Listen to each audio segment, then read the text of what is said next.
আসসালামু আলাইকুম রহমতুল্লাহ।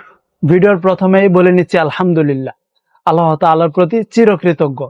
আল্লাহ তাআলার রহমতেই হয়তো আমাদের দেশে বৃষ্টি বা বন্যা হয়েছিল। আল্লাহ তাআলার রহমতেই এত তাড়াতাড়ি সেটা আবার কমে গেল। প্রত্যেকটা ধাপে ধাপেই আমরা মুসলমান, আমাদের ইমানের পরিচয় দিতে হয়।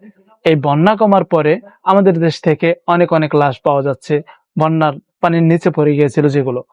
এই ঘটনাটা খুবই মর্মান্তিক।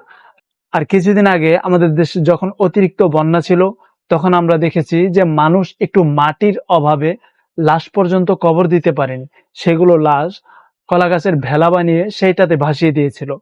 আর আরেকটা দুঃখের বিষয় হলো এটাই যে নোয়াখালী, ফেনী ও সিলেট এই বন্যাগুলো যেভাবে মানুষ প্রচার করেছে, কিন্তু কুমিল্লার বন্যাটা সেভাবে মানুষ প্রচার করেনি।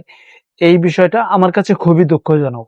আর শহরের কাছাকাছি যেগুলো বন্যা প্রবলিত মানুষ ছিল, যেগুলো ক্ষতিগ্রস্ত মানুষ ছিল, শুধুমাত্র বেশিরভাগ তারাই ত্রাণ পেয়েছে যারা শহর থেকে ভিতরে ছিল বা যেদিকে রাস্তাঘাট ছিল না, গ্রাম অঞ্চল, বেশি গ্রাম অঞ্চল ছিল, নিচু অঞ্চল ছিল, সেইগুলোতে আমাদের উদ্ধার কর্মীরা বা ত্রাণ বিতরণকারীরা সেদিকে যেতে পারেনি। এই জন্যই অনেক মানুষ অনেক কষ্ট করে তাদের দিন পার করেছে।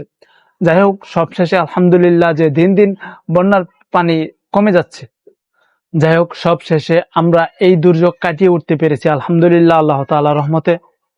আগামীতে যাতে করে এমনটা না হয়, এই বন্যা, আমি আগেও বলেছি, এই বন্যা শুধুমাত্র প্রাকৃতিক না, এটা রাজনৈতিকও বটে। আজকের এই ভিডিওটি খুব বেশি বড় করলাম না, ইনশাআল্লাহ খুব শীঘ্রই আপনাদেরকে রেগুলার ভিডিও দেওয়ার চেষ্টা করব। আপনারা অনেকেই জানেন যে আমি একটু ব্যস্ত থাকি। যারা অনেক কাছের মানুষ আছেন, তারা ইউটিউবে, ফেসবুকে বিভিন্ন জায়গায় কমেন্ট করেন, তাদের রিপ্লাই দিতে হয়। তারা জানেন যে একটু বেশি ব্যস্ততার মধ্যে সময় পার করছিলাম। ইনশাআল্লাহ আস্তে আস্তে ব্যস্ততা কমে আসছে, আপনাদেরকে রেগুলার ভিডিও দেওয়ার চেষ্টা করব। তো সবাই ভালো থাকবেন, আপনাদের কাছে দোয়া চাই, আপনাদের জন্য সব সময় দোয়া করি। নাসরুম মিনাল্লাহি ফাতহুন কারীম ওয়া মা তাওফীকি ইল্লা বিল্লাহ। আসসালামু আলাইকুম ওয়া রাহমাতুল্লাহ।